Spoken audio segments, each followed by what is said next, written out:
Let's take a quick look at the solutions to quiz 11. And for these, you may need to algebraically simplify first. And for the first one, the -5, this guy is x to the 1/2, but we want to move him into the numerator. So we change his exponent to a negative.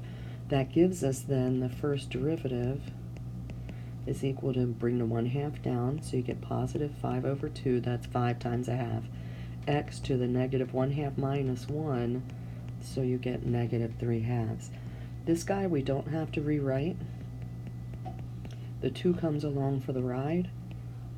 Derivatives of e to the x are e to that function, and then we have to chain rule out the derivative of the 17. Now that's equal to 10, 20, 34 e to the 17x, but you can simplify it or not simplify it.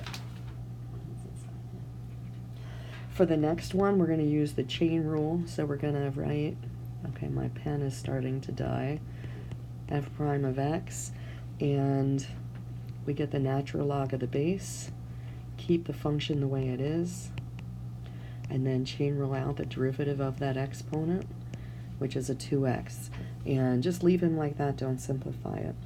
For the last one here, we're going to rewrite -6/5 x to the -3 so that we can go ahead and use the power rule again. Okay, changing stylus. That's not going to work either. See if we can get him to finish up here. You get, for the first one, 5/6. X cubed derivative is 3x squared. Yes, you can multiply that in and simplify it.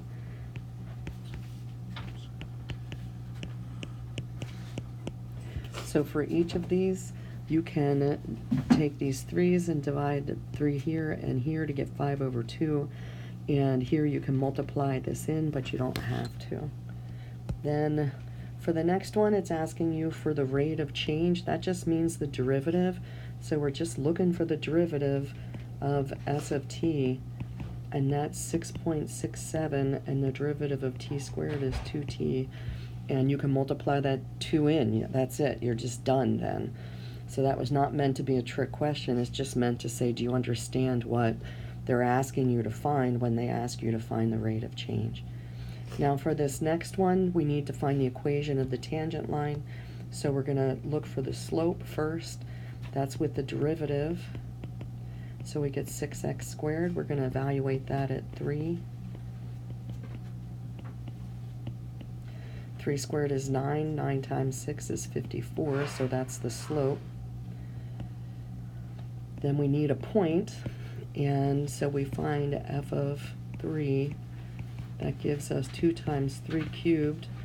3 times 3 is 9 times 3 is 27, so you have 27 times 2 is 54. I know it's weird that the 54 appears both places, but that is okay.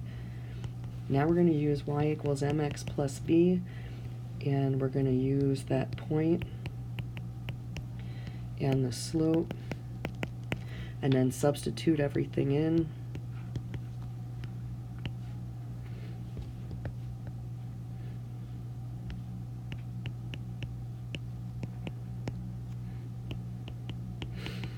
Three times 54 is 162.